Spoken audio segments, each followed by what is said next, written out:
Te despiertas hoy, hay temas, noticias, publicaciones, declaraciones, crisis, tweets, pleitos, opiniones, coyunturas. Pero, ¿qué tal si lo importante está en otro lado? ¿Qué si hay veces que tanta información nos satura y dejamos de ver lo bello, lo profundo y lo trascendente de las cosas? En Cultura Mínima le entramos sin miedo a lo mínimo necesario que debes de saber sobre libros, filosofía y arte para crear una mejor cultura política. Bienvenido.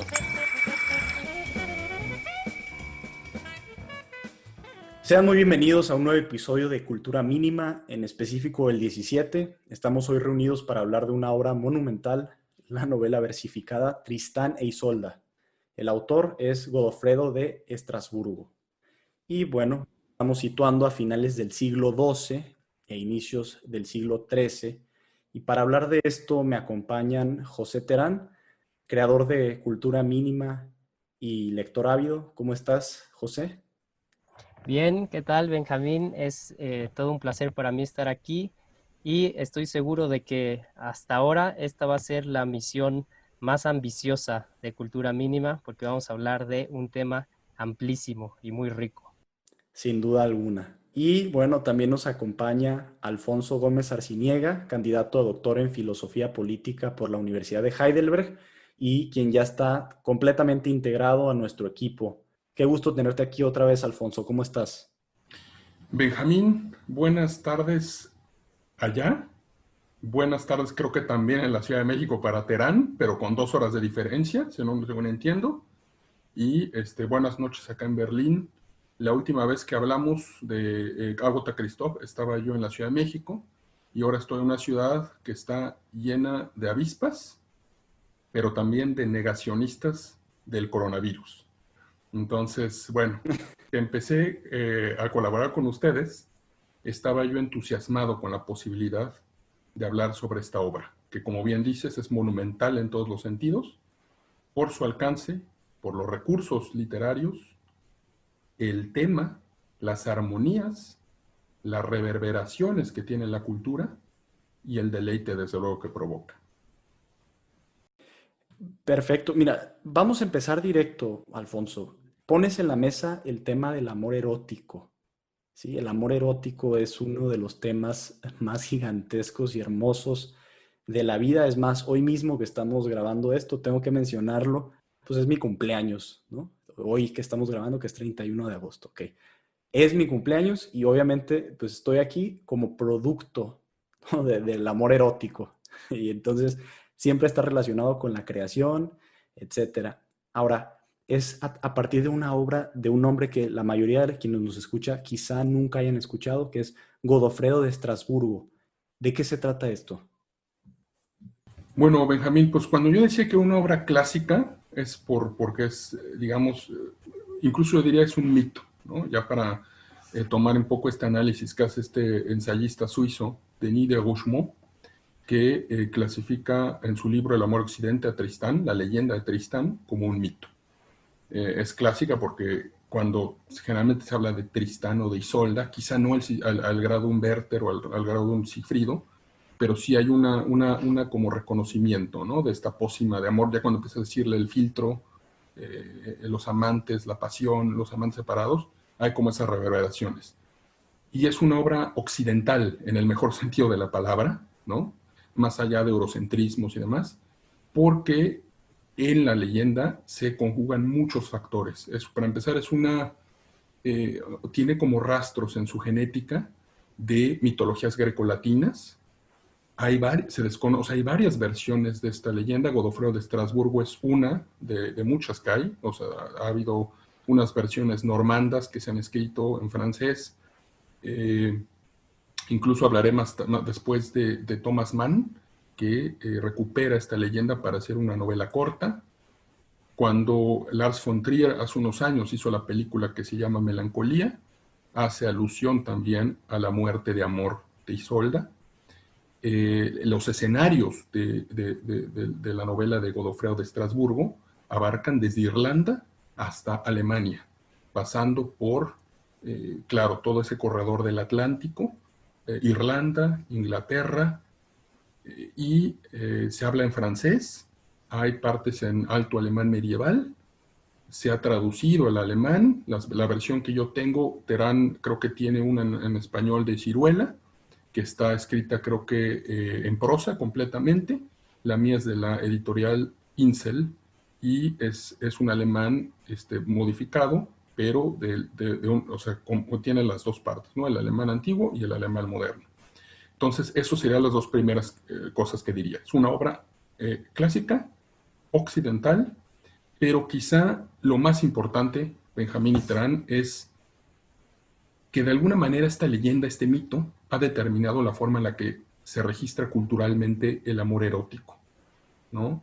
Toda esta idea de el amor pasión, que es sufrimiento, la separación de los amantes, la idea caballeresca, los rituales de cortejo, están profundamente imbuidos por esta leyenda. Ahora, es también, nosotros nos vamos a aproximar desde la parte del amor erótico, pero este texto toca muchos temas. Ya lo dije, el ritual, está también el tema de la violencia, hay temas jurídicos, por ejemplo. Hay un tema en el juicio que se le hace a Isolda por las sospechas de adulterio, donde tiene que pasar ella la mano por una plancha caliente, ¿no? Que será controvertido, ya diremos por qué, pero hay una cuestión ahí, incluso una disputa jurídica, teológica, incluso diría yo. El contexto histórico, ¿no? Estamos hablando de finales del siglo XII, principios del siglo XIII, y Godofredo de Estrasburgo pertenece a esta generación de maestros cantores, los Minnesang, así se llama el término en alemán. Creo que el más conocido es Walter von der Vogelweide, y son, digamos, unos continuadores de lo que se llamó la tradición del amor cortés, que ha pasado a nosotros como la idea de un amor idealizado, un amor donde no ocurre a diferencia de lo que tú dices, ¿no? Del producto de tu cumpleaños, que eres en tu cumpleaños, de alguna manera ese producto del amor erótico, se deja de lado un poco eso en cómo se ha pasado, cómo eso ha sobrevivido. Yo pienso que en el origen, incluso en el Codex Manesse de la Universidad de Heidelberg, en los poemas de Walter von der Vogelweide, hay alusiones profundamente eróticas. O sea, no es únicamente el amor platónico, que así pasó, a la expresión cultural. Y también en este caso, pues estamos hablando de un poeta que murió casi unos años después de haber culminado esta obra monumental. Bueno, la dejó incompleta, ¿no? O sea, esta versión de Tristán termina con un Tristán rumiando su tristeza por haberse separado de Isolda, y sin saber qué hacer porque se ha enamorado de otra Isolda, la Isolda de manos blancas. Ahorita quiero, bueno, eso lo digo, o sea, que es como o sea, no está completo esta novela. Ahora bien, aprovecho, antes de dar la palabra a Terán, para resumir rápidamente la obra, ya que hablé de este Tristán rumiante, ¿no? ¿De qué trata algo así? ¿Cómo podemos resumir en tan poco tiempo, en tan poco espacio, algo de esta monumentalidad?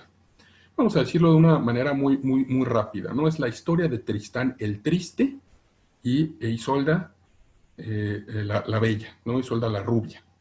Tristán es hijo de Rubalín y Blanchefleur, que a veces se traduce como Blancaflor, pero a mí no me gusta nada porque me suena como a telenovela española de la época del franquismo, ¿no? Entonces, me gusta más Blanchefleur, así dejémoslo. Y como todo héroe, Tristán pierde a sus padres. Rubalín muere en el campo de batalla y Blanchefleur muere en el parto. Entonces, es adoptado por el escudero, me parece que Roal, de Rivalín, y Florete, que es su esposa, que son personas humildes, lo crían. Hay muchos, son varios pasajes en los que vemos, no quiero, digamos, resumirlos todos, pero sí basta decir lo más importante, ¿no? Cuando Tristán era niño, es secuestrado en un barco, por ejemplo, y el barco acaba naufragando por intervención divina, ¿no? Para liberar a ese Tristán que se acercó a un barco con mercancías y es secuestrado por unos marinos y termina deambulando por el campo hasta que encuentra a unos cazadores y están destazando a un ciervo que acaban de cazar. A esa escena volveré después, pero al final termina en la corte del rey Mark. Y este rey Mark es el que lo instruye en muchas cosas. Ahora, Tristán, por su formación, sabe tocar los instrumentos de cuerda, sabe muchos idiomas y conoce todos los rituales. Entonces es apreciado inmediatamente en la posición de Jägermeister, ¿no? Esta palabra que conocerán nuestros escuchas por la bebida, favorita, por cierto, de Hermann Göring, ¿no? Pero bueno, esa será otra historia que contaremos, pero digamos es lo que hace Tristán, lo vuelven como una parte de esa corte. Después, Tristán, en estos conflictos geopolíticos, se enfrenta a Moroldo, ¿no? que exige un tributo de esta parte de la región de Mark, de jóvenes, para devorarlos, ¿no? Como una suerte de minotauro. Tristán va y vence a Moroldo, pero en una batalla que Godofredo de Estrasburgo nos presenta con una serie de recursos cinematográficos, es herido en una lanza envenenada en la pierna, y Moroldo le dice, la única que puede curarte es mi hermana, que es Isolda, ¿no? Hay 2 Isoldas desde el inicio, hay 3 Isoldas, de hecho, en esta obra, que es la madre, la hija, y la otra Isolda del final, de manos blancas. Entonces, hay que tenerlo presente para no confundirnos. Tristán sabe que mató al hermano de Isolda, y por eso se cambia el nombre a Tantris. Entonces la cura, Isolda cura a Tristán, a cambio de que Tristán le dé clases a la Isolda hija, ¿no? A la Isolda rubia.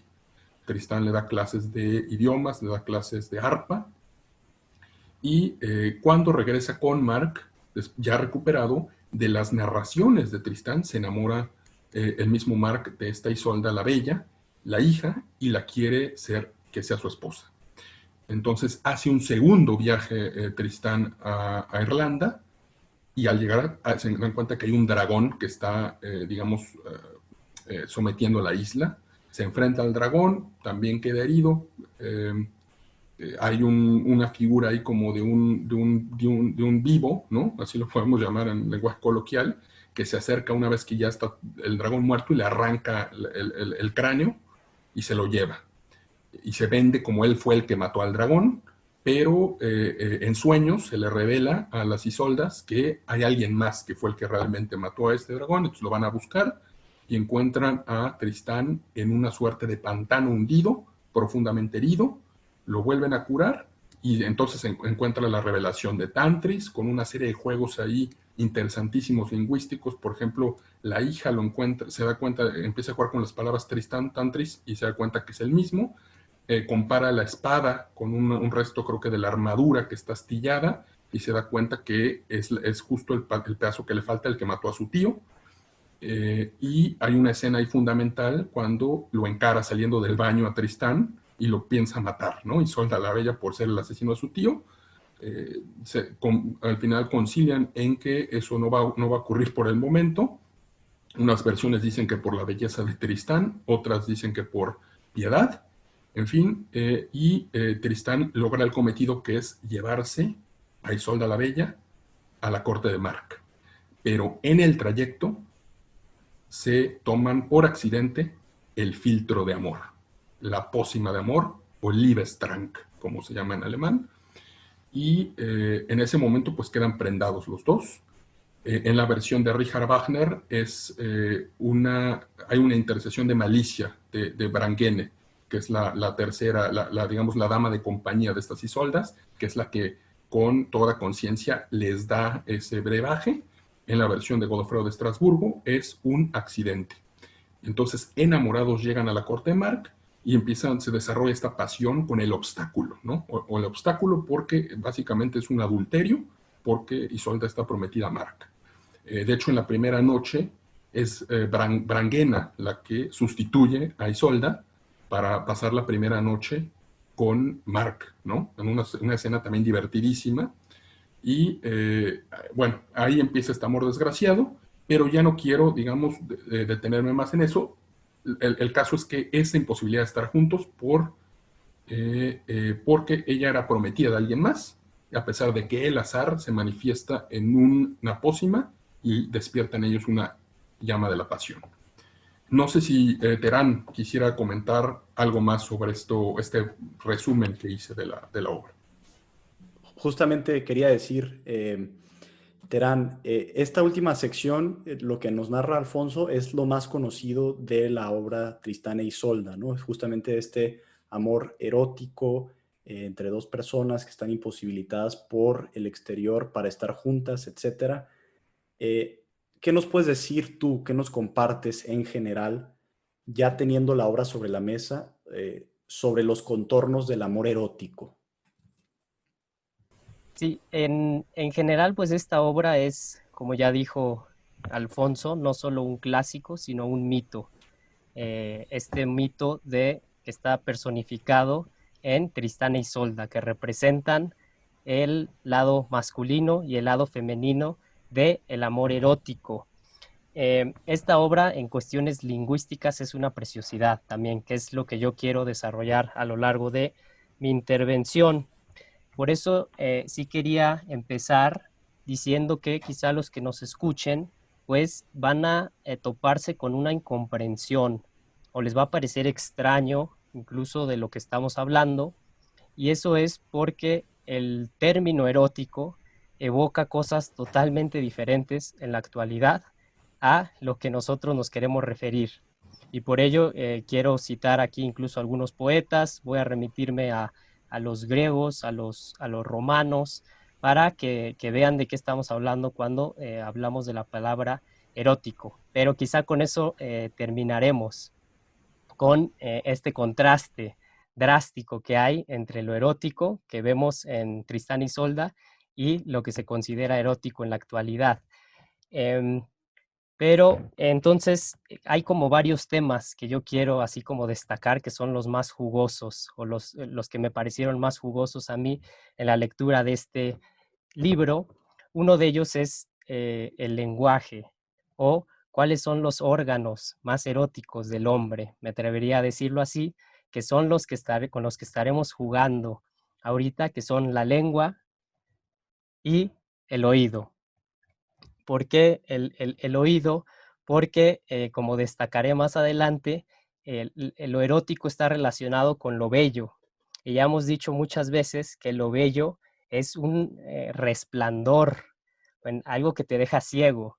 Y cuando ya estás ciego, que muchos poetas veremos que usan esta analogía con la noche, por ejemplo, cuando ya no ves, pues lo único que te queda es escuchar. Entonces, escuchar en un sentido más elevado.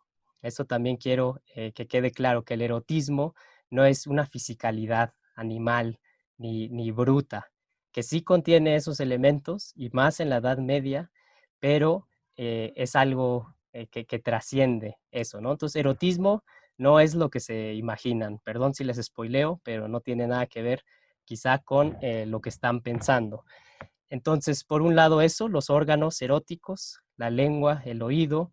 Por otro lado, esta idea de la estilización del amor, que es algo que vemos en Tristán y Isolda y que a un lector contemporáneo le puede resultar chocante, porque dicen, ¿qué es eso? Eso es absurdo. Todos estos juegos, por ahí mencionó Alfonso, hay unos juegos o justas para ganarse el amor de la mujer más bella, en este caso Isolda.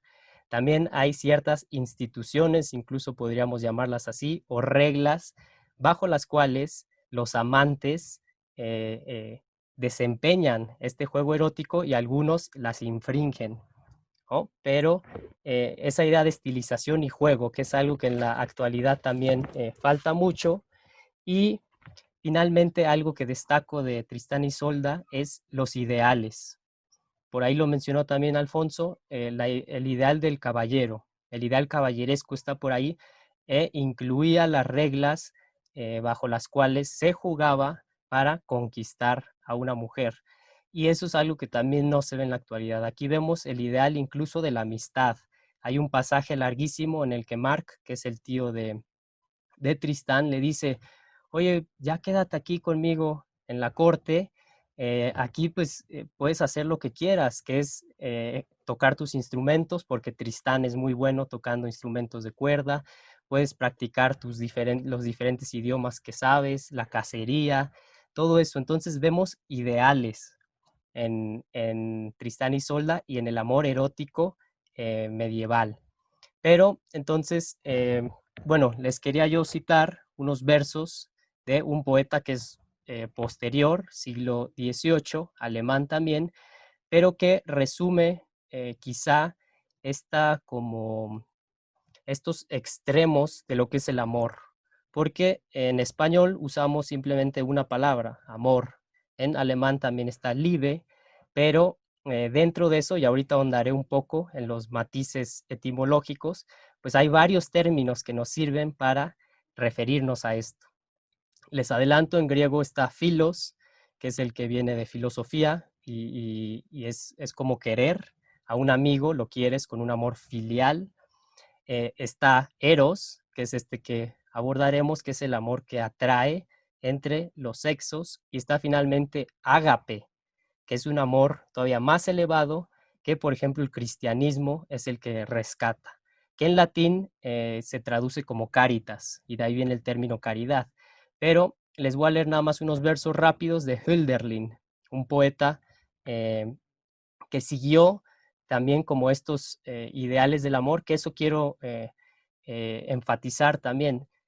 Esto es una historia larga del concepto y más allá del concepto de la realidad del amor o del erotismo. Alfonso mencionó un libro que es de Denis de Rougemont, este suizo, que intenta hacer como eso, la historia de lo erótico, ¿no? Entonces, vamos a abrevar un poco de las fuentes clásicas, vamos a ver en la Edad Media y ahorita con estos versos de un poeta alemán también podemos ver a qué nos referimos con amor.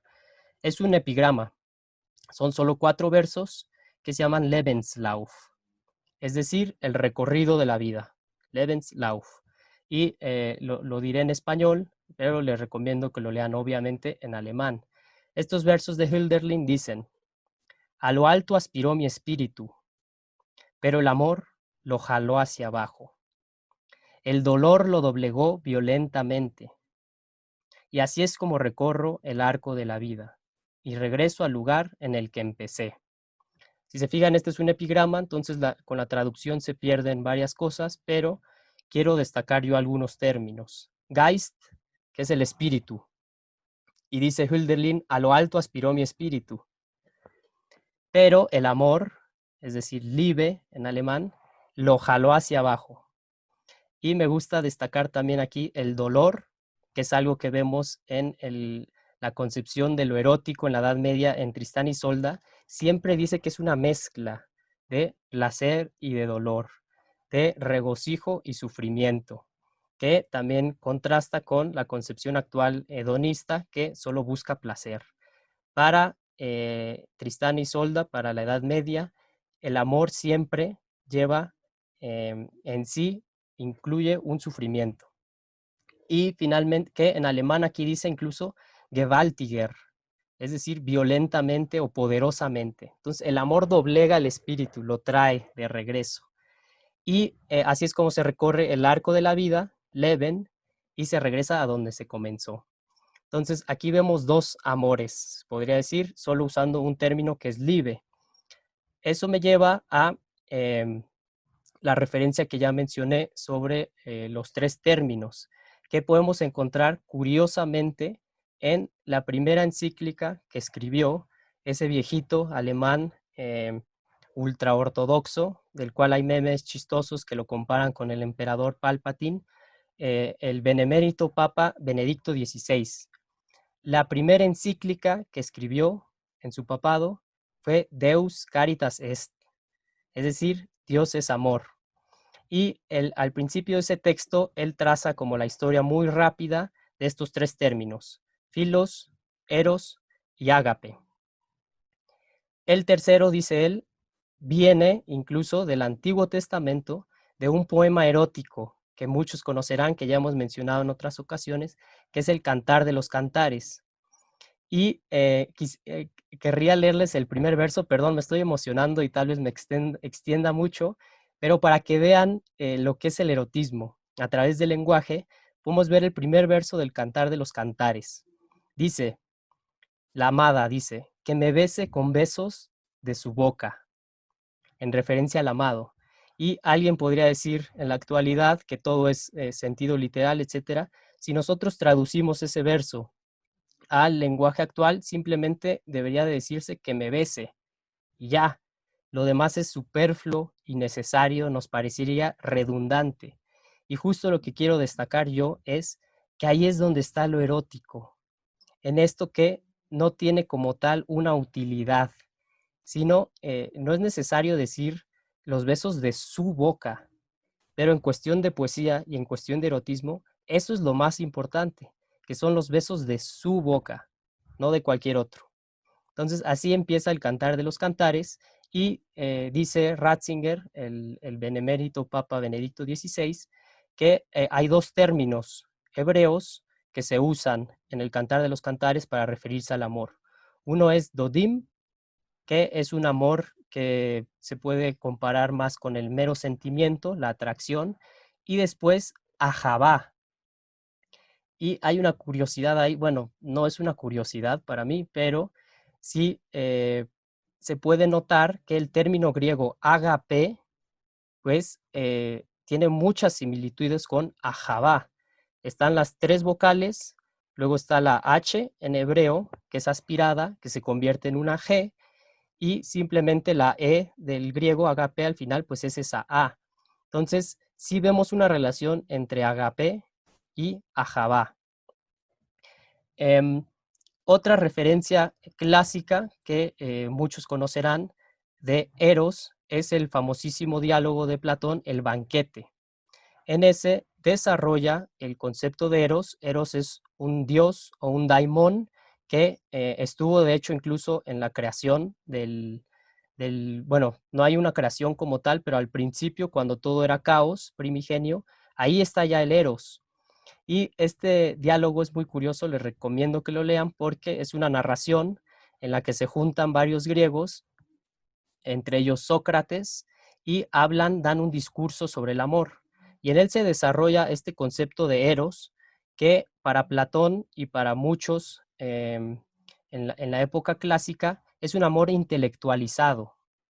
Es decir, los primeros que dan su discurso en el banquete, sí, incluso de ahí viene esta idea del amor platónico, como la separación de las personas y por eso no se pueden volver como a unir, pero vemos ahí diferentes concepciones del amor erótico y es curioso que en la boca de una mujer, Diotima, es como se desarrolla el nivel más alto de lo erótico, pero que, les repito, tiene que ver mucho con un amor intelectualizado.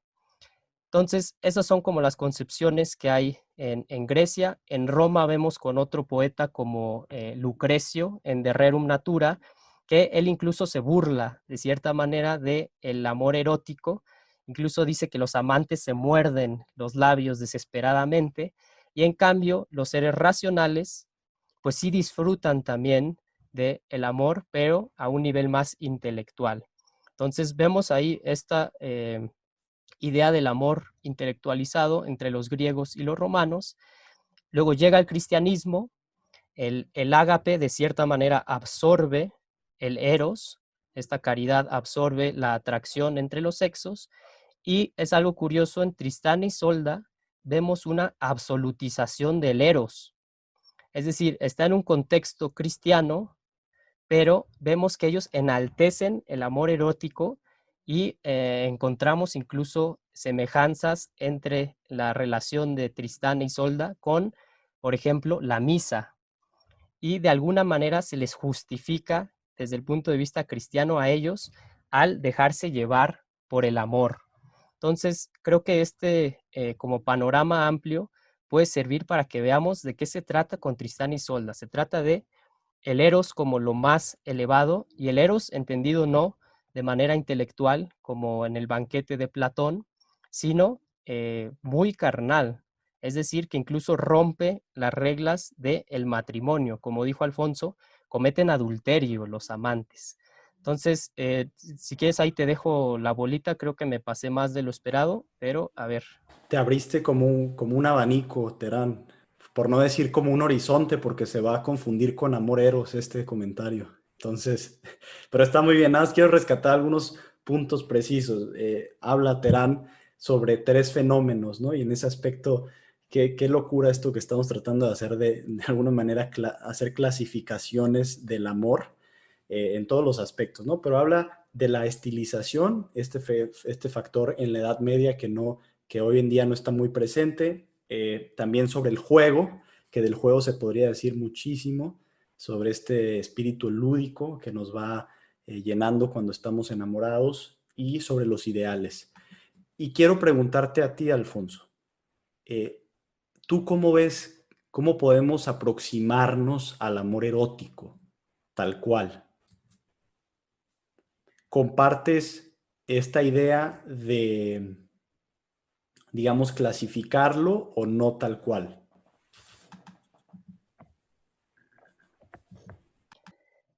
Estoy viendo ahí que Alfonso, bueno, ya apareciste ahí. ¿Escuchaste la pregunta, Alfonso, de cómo clasificar el amor erótico? Me quedé en en la locura que estaba diciendo Benjamín de esta empresa complicada, pero no sé si podrías regresar otra vez a eso, Benjamín. Sin duda, nada más quería ver, ya viendo esto que nos acaba de plantear Terán, distintas clasificaciones, etcétera, ¿tú cómo ves el amor erótico? ¿Cómo aproximarnos a él desde este plano que estamos hablando? Bueno, lo primero ahí que me gustaría decir, aprovechando lo último que dijo Terán, es lo de Hölderlin y lo de las etimologías, que hay una palabra que se utiliza mucho en alemán, sobre todo en este contexto, que es mine, ¿no? Que es mine, de ahí, o sea, el Minnesang, y es una palabra que ha caído en desuso, ¿no? Se sustituyó por Liebe, precisamente. Y la segunda cuestión, esta de Diotima, del discurso platónico, y de Hölderlin, que mencionaba a Terán, quiero yo ahí mencionar que precisamente el amor de la vida bueno, no me gustaría como banalizarlo de esa manera, pero digamos, una de las personas que más influyó en la vida de Hölderlin fue Suzette Gontard, la hija de un banquero de Frankfurt, que fue inspiración y musa de muchos de los poemas de Hölderlin y a la que él le dio el nombre directamente de Diotima. Así la tituló y ensalzó en un sinnúmero de poesías, de poemas, con el mismo título, Diotima, Diotima, Diotima, como el vínculo para acceder a los dioses. Entonces, bueno, eso nada más son como dos apuntes ahí, pie de página. Ahora sí ataco tu pregunta frontalmente, sin escabullirme por estas minucias. Yo creo que corremos dos riesgos al hablar del erotismo. El primero es caer en la erudición estéril, aquello que el gran filólogo del Colegio de México, Antonio Alatorre, denominaba, primero en su discurso de ingreso del Colegio Nacional, pero en otros ensayos lo retomó como la crítica neoacadémica, así lo mencionaba él, y se quejaba de cómo las modas de autores, de cómo los estudiantes cuando escribían sobre la Divina Comedia, sobre el Quijote, ya no veían emoción, no sentían emoción, no veían los delirios de estos personajes o la belleza de Beatriz, sino veían actores, veían problemáticas, veían análisis estructural y, digamos, caían en se perdía, digamos, la magia de la literatura. Entonces, él siempre decía que prefería esas primeras sinfonías en blanco, esos primeros impulsos de me gustó el verso, está bonito, ¿no? Palabras a lo mejor que escandalizarían a los especialistas, a el producto de los cerebros robotizados. Entonces, ese es un riesgo que indudablemente se corre cuando estamos hablando del erotismo, ¿no? O sea, perder completamente la emoción. Y el segundo es caer también en la cursilería boba, ¿no? En esta, digamos, la idea como de pura emoción y pura anécdota, que invariablemente pues es encalla porque lo que a Benjamín o lo que a Terán o lo que a mí nos puede parecer erótico, puede ser que a otras personas no, ¿no? Entonces es como difícil a partir de eso construir un aproximamiento. Y en el texto que escribí esta semana para Cultura Minimal, lo que intenté fue yo trenzar en esa cola, esa trenza rubia, o sea, imbricar en esa trenza rubia a esa niña que me fascinó de niño, los versos y las referencias del amor erótico, pasional, de distintos autores, ¿no? Aparecen ahí como fragmentos de Thomas Mann, fragmentos de Godofredo, hasta Nerval por ahí ya encarrerado puse. Y creo que eso me permite como acercarme a tres cosas que quiero resaltar. El primero, que es la fantasía del erotismo, ¿no? La fantasía como un elemento, la imaginación como un elemento humano. Al inicio, creo que Terán decía es que no es pura, no, esto no es biología, ¿no? Y ya lo retomaremos cuando hablemos de cómo se ha perdido este erotismo, pero creo que algo que nos hace diferentes a los animales es precisamente la imaginación, ¿no? La capacidad, como decía Octavio Paz en una charla, de, por ejemplo, por qué llamamos a nuestras parejas con nombres de animales, ¿no? O sea, por qué se usa el nombre de animal como en un escenario de contexto de ternura, ¿no? Como dirían los alemanes, como Kosename, ¿no? En Alemania, por ejemplo, a mí siempre me llamó la atención que aquí se utiliza mucho, ¿no? Se dice Maus, por ejemplo, el ratón, ¿no? Es un Kosename, o oso, ¿no? O Bergen, ¿no? Es el oso, el diminutivo. Podemos, claro que los jóvenes modernos de hoy, pues lo ven hasta como algo de muy provincial, ¿no? O sea, se burlan de estos, los Kosenamen, pero a mí me llamó siempre la atención eso, ¿no? O cómo se cuenta que Gabriel García Márquez le decía a Mercedes, a difunta hace poco, que en paz descanse, el cocodrilo sagrado, ¿no? Entonces tenemos como eso, creo que en un podcast hablabas tú, Terán, de esta riqueza, bueno, lo decías tú en el pasado, del rey Salomón, Benjamín, de los animales en San Francisco de Asís y demás, pero también Terán creo que hablaba de cómo cuando uno dice, perro, ¿no? Esta expresión, pues ya completamente no hay una correspondencia completa con la palabra y el fenómeno que uno intenta como describir, ¿no? Y lo mismo con eso, si tú dices, le digo a mi esposa el cocodrilo sagrado, ¿no? No hay como una manera de anclar a la realidad, ¿no? Entonces, esa fantasía es elemental y eso lo distingue también del mero mecanismo biológico, me parece. Y es algo que está muy presente en esta parte erótica de el Tristán. Estas series de sombras y luces. Siempre el Tristán y Isolda se mueven en una correspondencia de guiños, de mensajes secretos, de simbolismos, de cortejo. Es un mundo filigránico, o sea, de muchas, digamos, escalas, de muchos registros. Pueden ser miradas, pueden ser, por ejemplo, a veces Godofredo de Estrasburgo nos acerca con la palabra, digamos, un recurso como hacer zoom a las manos tocando el arpa, por ejemplo, ¿no? Y las dice Hammerlin Weiße Hände, ¿no? O sea, las manos blancas de armiño, ¿no? O sea, imagínense qué belleza de, digamos, descripción. Entonces, eso es lo primero del erotismo. Involucra definitivamente la parte imaginativa, la facultad de ser humana. El segundo aspecto es la dimensión cultural del mito, ¿no? O sea, el mito, okay, y aquí es una pregunta, digamos, de alguna manera provocadora, ¿no? O sea, nosotros pensamos en el amor pasional y erótico como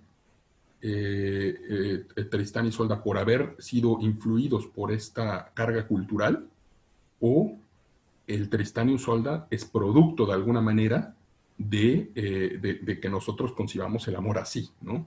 Denis de Rougemont, en este ensayo, pues él incluso se va a...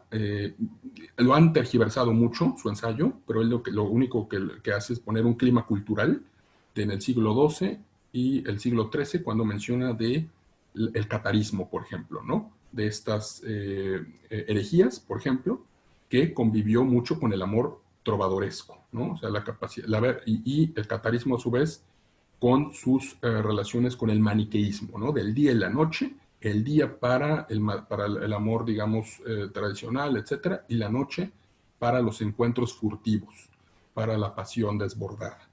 Entonces, esa parte cultural parece que de alguna manera ayuda a ordenar el mundo en Occidente, cuando menos, ¿no? O sea, la idea de pensar el amor como obstáculo, y así lo formula este escritor suizo, dice, a partir de su génesis en el siglo XII, el amor-pasión se convierte en hostilidad hacia el matrimonio. Las finalidades de Eros y de Ágape están en relación de antinomia sistemática. Tristán e Isolda no se aman, ellos mismos lo han dicho, lo que aman es el amor, el hecho mismo de amar. Todo lo que se opone al amor lo preserva y lo consagra en su corazón para exaltarlo hasta el infinito en el instante del obstáculo absoluto, que es la muerte, ¿no? El amor feliz no tiene historia en la literatura occidental. Es el amor, digamos, siempre cargado de esta imposibilidad, lo que es digno de ser novelado. Incluso el escritor después avanza y dice que esta idea de Hollywood, del happy end, pues es de alguna manera eviscerar el mito, ¿no? O sea, es quitarle toda su carga y lo vuelve realmente ya, le quita toda esa sacralidad, ¿no? De hecho, él dice que lo curioso es que en el siglo XX vemos que por un lado también este amor, esta institución matrimonial ya está completamente vaciada de su carga simbólica y también el eros, ¿no? O sea, también la parte esta pasional también está, digamos, pervertida por esta edad del happy ending, ¿no? Ahora, el tercer punto que me interesa del amor erótico es el símbolo, ¿no? O sea, como todo mito, constituye una serie de símbolos. Ya no me quiero tampoco extender, pero aquí sí va a ser necesario que mencione 3 escenas claves que a mí me parecen fundamentales y que quiero compartir con ustedes y digan, ¿no? A ver, una de las escenas que a mí más me impactó por su simbolismo es cuando los padres de Tristán, Rivalin y Blanchefleur, se enamoran. O sea, cuando llegan a Blanchefleur llega a una suerte como de combates, de un torneo de caballeresco, que no sé cómo lo hayan traducido en ciruela, pero aquí en la versión que tengo es algo como Bujurunden, ¿no? Es una palabra rara porque digamos, el Mittelhochdeutsch, el alemán alto medieval, tiene varios acentos circunflejos, ¿no? Eso que mantiene todavía el francés, lo tiene el alemán medieval, y así se escribe, Bujurunden, se escribe digamos, como esos torneos caballerescos donde muestran sus suertes con lanzas y escudos y distintos, digamos, armaduras. Y ahí inmediatamente empiezan todas a admirar la belleza y la presteza de Rivalin, lo que llega a oídos de Blanchefleur, y Blanchefleur al final, cuando se despide de él, le dice que Dios te bendiga. Y tenemos una escena magistral en la que Rivalin se la pasa pensando qué hay detrás de ese que Dios te bendiga, ¿no? O sea, ¿qué me intentó decir? Y cuántas veces los que nos escucharon hemos estado descifrando algún mensaje, ¿no? De qué hay algo, qué hay detrás de eso, ¿no? Si realmente una intención o es mero desinterés o si hay que interpretarlo literalmente. Segunda escena. Tristán, escena simbólica. Tristán, después de haber secuestrado, escapa de sus secuestradores del barco y caminando por los campos encuentra a unos cazadores destazando a un ciervo, ¿no? O sea, lo están cortando de manera realmente mal, ¿no? Y Godofredo de Estrasburgo nos menciona que Tristán le dice, no, les voy a enseñar una forma de embasten, es la palabra también en alemán, no sé tampoco cómo se haya traducido, pero lo que hace Tristán es hacer un ritual del desollamiento del ciervo. Primero quitarle la piel de cierta manera, separar las extremidades, guardar las vísceras en una bolsa y dice, hay que entregárselo al rey Mark, porque son cazadores enviados por el rey Mark, de tal suerte que volvamos a reintegrar este ciervo muerto. O sea, primero camina la persona con la cabeza y después los demás con el resto de las extremidades. Entonces a mí esa parte de reorganizar, digamos, al ciervo muerto, desarticularlo y volverlo a articular para rendirle tributo en la corte me parece fascinante. Además de que hay una carga simbólica profunda, incluso en la mitología y en el bestiario cristiano, ¿no? Estoy pensando particularmente en estos ciervos de San Humberto, o en las cacerías de San Humberto y San Eustaquio, por ejemplo, ¿no? De estos, por ejemplo, de estos relatos franceses, cuando van en casas al bosque y aparecen estos ciervos grandes y hermosos que se separan de la manada y cuando de pronto lo ven al ciervo en un peñasco y empieza a hablar el ciervo, ¿no? Le habla, por ejemplo, a un pagano que se llamaba Plácido. Le dice: Plácido, ¿por qué no seguirme en las alturas? Soy el Cristo que te ama y al que sirve sin conocerlo todavía. Tus limosnas, tu sentido de justicia me complacen, y por eso me he convertido en este siervo magnífico para traerte a mí. Y le contesta Plácido: hermoso siervo, si eres el Cristo del que tanto hablan, explica tus palabras y yo creeré en ti. Y el divino siervo respondió: yo soy Cristo, yo soy quien hizo el cielo y la tierra, y el sol y la luna y las estaciones. Y ante los ojos de este pagano, el siervo de pronto se vuelve una intensa luz. Eso está ahí, digamos, la carga toda del bestiario cristiano, pero también el ciervo como el animal por definición que se come a la serpiente, o sea, que ataca a la serpiente, ¿no? En toda esta carga mitológica. Todo eso es lo que yo veo en esa escena del desollamiento, el descuartizamiento de este ciervo. También podría interpretarse como un vaticinio de lo que vendrá para Tristán, ¿no? O sea, como el ciervo como un símbolo también del amor. Y la última, bueno, está desde luego el filtro, el elixir del filtro, y ahí me parece fundamental cómo en el momento en el que se toman ese filtro, inmediatamente cambia la versificación y adopta un tono entre lastimero, pero celebratorio al mismo tiempo, ¿no? O sea, se van a amar, etcétera, pero es, digamos, una suerte como de Adán y Eva renacidos, ¿no? O sea, ya se ven con otros ojos y el mundo adquiere otros matices. Y el último episodio es La Gruta del Amor, que es también una escena, una secuencia bellísima, en la que después de que Mark se da cuenta de que existen estos amores entre Tristán e Isolda, se retiran a una gruta en la versión de Godofredo de Estrasburgo, en otras versiones es el bosque simplemente, pero esta gruta está también llena de simbolismos. Ya no los voy a detener con una descripción minuciosa, pero hay una cosa en la que sí quiero ser muy enfático. El centro, el lecho de amor de esta gruta es de cristal. Es un templo al amor erótico, es una sustitución, digamos, como todo mito, hay una idea de espacio sacralizado donde se va a rendir tributo a el dios del amor, ¿no? Entonces, bueno, con eso ahorita, incluso si es necesario, volvemos a esos, porque realmente uno toma este libro, si lo pudiera exprimir, saldrían símbolos por todos lados, ¿no? Pero me gustaría más bien saber qué opinan de esto, y Terán, que nos comparta también si tiene algún simbolismo, si encuentra alguna escena también rica en simbolismo que le haya deleitado de particular manera.